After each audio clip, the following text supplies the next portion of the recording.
আর 24 December বিশ্ব মানবাধিকার দিবস উপলক্ষে ভিন্ন সরকারি কলেজ অভিভাবক সদর অভিভাবক পৌর আমাদের জনসাধারণের আয়োজিত বিগত দিনের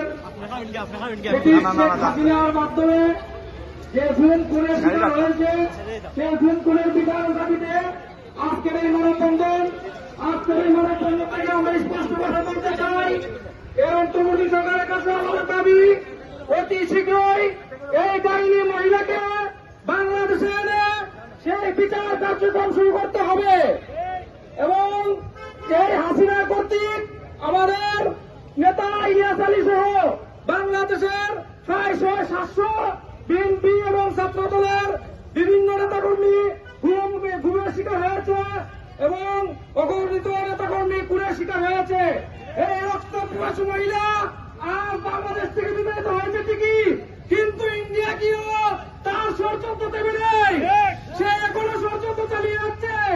কাজেই এই খুনি মহিলাকে যত দ্রুত বাংলাদেশে এনে ফাঁসির দড়িতে ঝুলানো হবে ততই বাংলাদেশের জন্য মঙ্গল হবে, নতুবা এই মহিলা বাংলাদেশকে বিক্রি করতে দ্বিধাবোধ করবে না।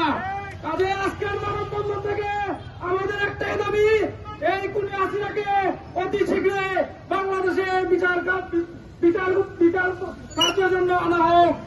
পাশাপাশি একটা কথা বলতে চাই, বিগত দিনে এই কলেজ ক্যাম্পাসে নিষিদ্ধ ঘোষিত সন্ত্রাসলীগ ছাত্রলীগ কর্তৃক কি না ধরনের কার্যক্রম হয়েছে, ছাত্রলীগকে হুঁশিয়ার করে বলতে চাই, আগামীতে কোনদিন যদি তোমরা কোন ধরনের বের হওয়ার চিন্তাধারা করো তাহলে জেনে রাখো বৃন্দাবন সরকারি কলেজ ছাত্র দল তোমাদেরকে প্রতিরোধ করার জন্য প্রস্তুত আছে।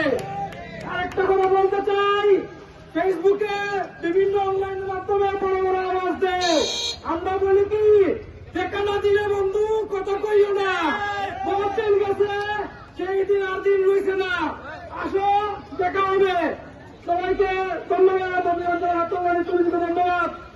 সবাইকে ধন্যবাদ। বাংলাদেশ জিন্দাবাদ, বাংলাদেশ ছাত্র দল জিন্দাবাদ।